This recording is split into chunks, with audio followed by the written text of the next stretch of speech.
The Recollections of N.Balarama Reddy, Part 2, Third Visit to Sri Ramanasramam. About a year later, in April of 1936, I had to leave Aurobindo Ashram and return to my village in Andhra Pradesh for 2 months. My plan was to travel to Ramanasramam at the end of those 2 months and stay there for 7 weeks. In June of 1936, I arrived at the Maharishi's ashram for a third visit. I was accommodated in the cottage next to Yogi Ramiah's. This cottage is on the west side of the ashram near Palakothu and was built by one of the yogi's disciples with my namesake, Balarama Reddy.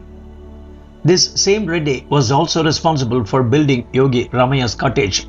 One afternoon, about 2:30 p.m., I casually strolled out of the north gate of the ashram and onto the hill. Observing the majesty of the holy hill and studying the summit, a desire arose in me to climb up and see it. I was new in the ashram and had no idea how difficult this endeavor would be, especially since I desired to climb straight up from where I was. I mentally drew a straight line over the rugged slope and began my ascent. When I reached about halfway up, I met a group of ladies carrying firewood on their heads. They asked me where I was going. After hearing of my plan, they tried their best to dissuade me, saying, "The wind is very strong on the upper slopes and you will be blown off and fall to a death, or at least be seriously injured. No one frequents that area of the hill, and so you will not be found or saved. Please go back." I listened to the warnings which they offered in all sincerity, but as I was still a young man and felt strong, and as I had already climbed more than halfway up, I was loath to turn back in spite of all the dangers they described. Needless to say, after the ladies left, I continued my climb. It wasn't too long before the slope became very steep, and while it slowed me down, this did not discourage me in any way. I came to one point where I had to pull myself up on a narrow ledge. Sitting on that ledge, facing the plains, I realized that I was unable to stand without losing my balance. In other words, I could not continue my ascent from where I was. On one side of me, there was a dangerously steep precipice of more than 1,000 feet. On the other side, I saw an insurmountable vertical wall of rock. Then, to my great dismay, I realized that not only was I prevented from standing to ascend, I was so precariously positioned on this ledge that it was impossible for me to retrace my steps downward without tumbling head over heels to my death. And to top off all this distress, my sandals were now causing me to slip from the very ledge I was clinging to for my life. I carefully removed the sandals and let them fall down the slope. Sitting with my knees close to my chest and my feet up against my buttocks, I pondered my ill fate. I soon lost all hope of coming out of this ordeal alive. Closing my eyes, I began to think of Sri Bhagavan and the mother of Aurobindo Ashram. For about 10 minutes, I sat in this sad condition. While my eyes were closed, my head involuntarily turned to my left side. I opened my eyes and saw a clump of vegetation firmly rooted between some rocks. I looked at it and thought that perhaps I could grab on to that vegetation and pull myself up to a standing position. I caught hold of the growth and, to my surprise, executed the feat without much difficulty. And when I did stand up, I was utterly amazed when I looked over this ledge and saw that I had reached the summit. Slowly, I pulled myself up onto the summit and immediately exhaled a thankful sigh of relief. I walked over to the peak, looked around, and soon began my descent down on what appeared to be a frequently used path. Without difficulty, I reached the main road and followed it back to the ashram, arriving there just as the evening meal was being served. Without saying anything to anybody about my exploits, I sat down with the others and ate. This event, which was known to me alone, served to deepen my faith in the intervention of the divine hand. I saw it as an unforgettable milestone in my life of faith and devotion. During this visit, I carefully observed how the ashram was managed and how guests were accommodated and served, and seriously thought about what it would be like to live in the ashram permanently. The presence of the Maharishi, with all his majestic dignity and grace, was a force I could no longer resist. The thought that I might later regret such a move carried little weight when I contemplated the accessibility and spiritual power of the Maharishi. I thought to myself that even if it turns out to be a great mistake, I must not miss this opportunity. I became convinced that my place was there with the Maharishi. I then decided to return to Aurobindo Ashram, wrap up my affairs, obtain the blessings of Mother and Aurobindo, and return to Ramanasramam as soon as possible. Leaving Aurobindo Ashram, I had been with the Mother and Aurobindo for 5 years.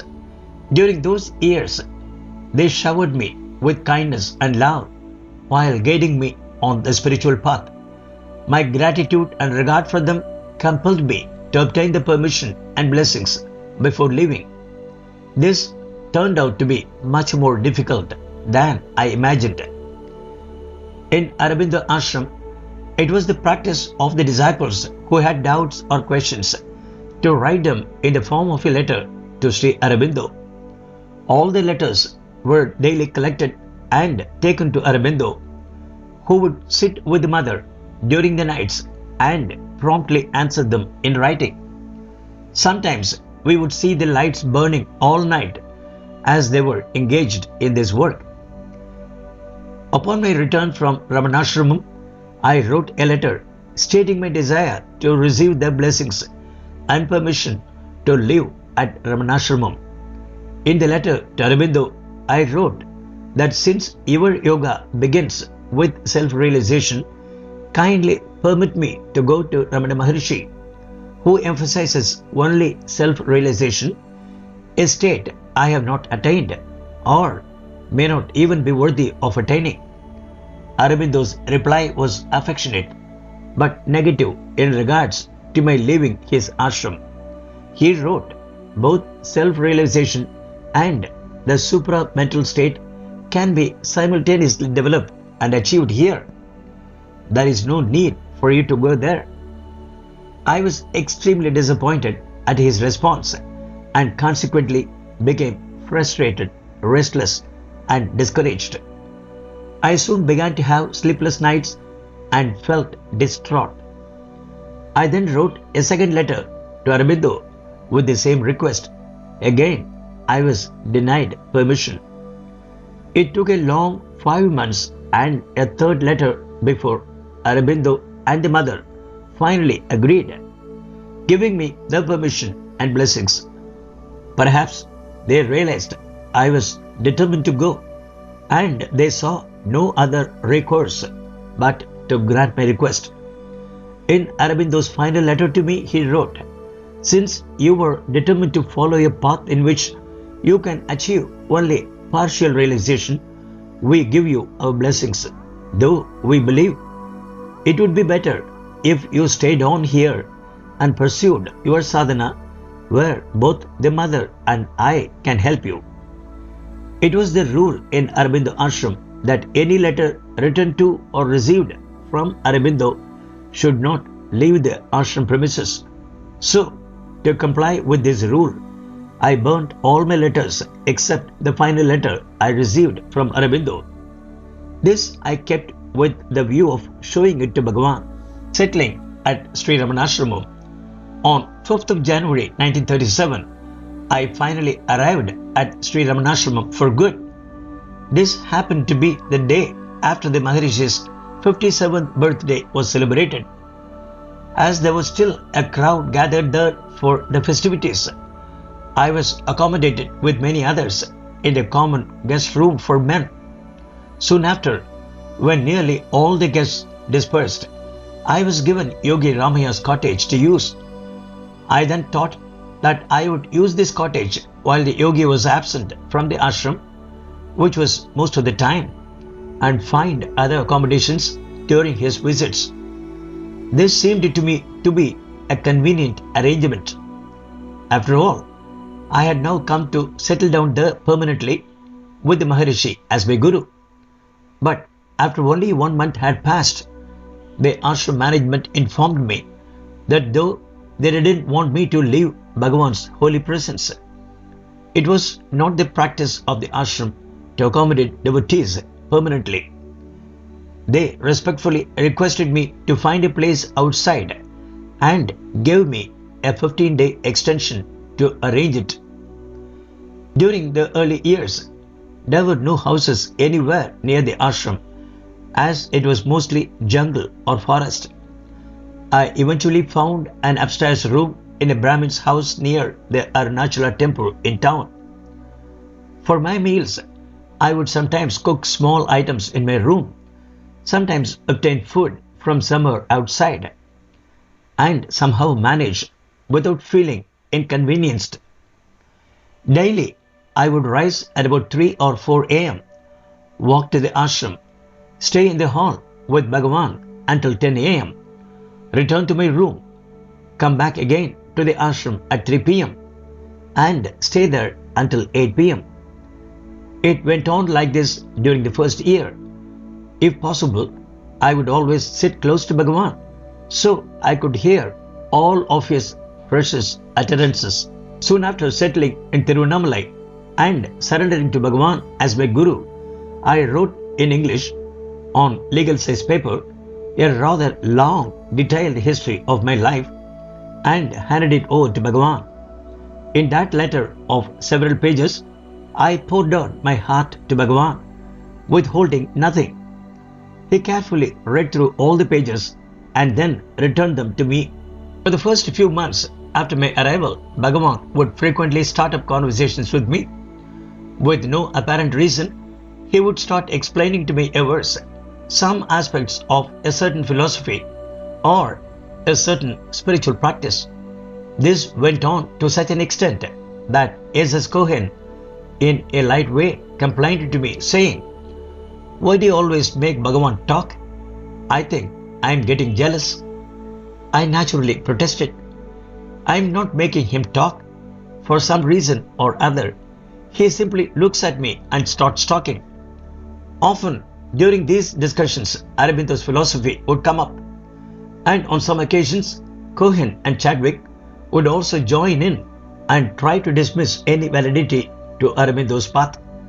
To my surprise, I would find myself defending his philosophy and easily crushing their arguments. S.S. Cohen, after repeatedly hearing about Sri Aurobindo, decided that the yogi from Pondicherry must have some greatness.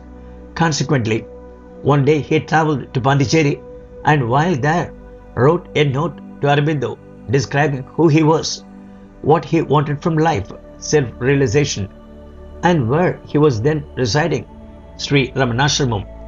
Cohen later showed me the reply he got from Aurobindo. It said in brief that all his aspirations could be fulfilled at Sri Ramanasramam, where he was then living. With them, I had an easy time, but with Bhagavan, it was a different matter. Whatever he would say on the matter was nearly impossible to dispute. I remember during my second visit to Ramanasramam, the Maharishi was one day reading a lengthy book review from a newspaper. The book being reviewed was Aurobindo's Lights on Yoga.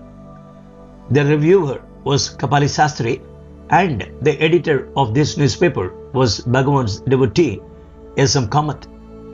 Bhagavan seemed to take great interest in the review and would occasionally stop reading and comment on what he had just read to those sitting around him. When he had concluded reading it, someone who was aware that I had that very book with me said to Bhagavan, "This man has come from the Aurobindo Ashram and he has that book with him." Bhagavan turned to me and said, "Oh, is that so? Let me have a look at it." I went back to my room, fetched the book and handed it over to Bhagavan. Immediately, Bhagavan began reading it intently. He kept on reading it well into the night with the help of a small oil lamp until he finished it.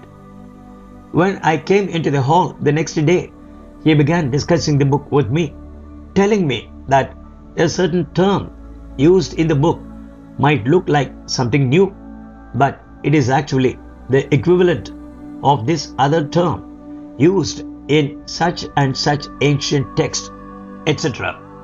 Like this, he went on discussing and comparing Aurobindo's philosophy for some time. So, Bhagavan thoroughly understood Aurobindo's philosophy both intellectually and also from the standpoint of experience. One evening, I said to Bhagavan that the major attraction of Aurobindo's teachings is that it professes that immortality of the body can be achieved. Bhagavan made no comment.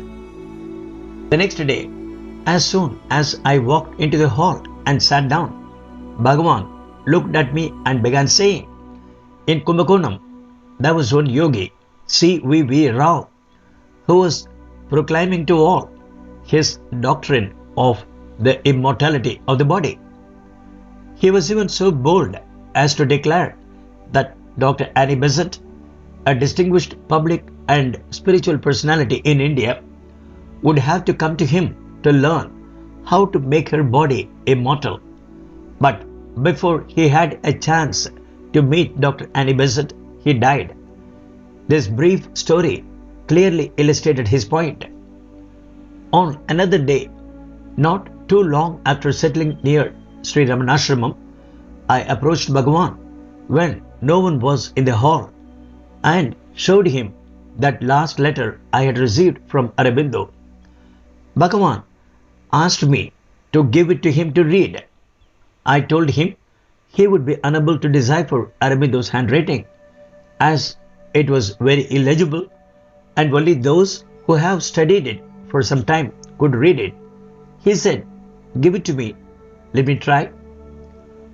After looking into it and realizing he could only make out a few words, he returned it and asked me to read it out.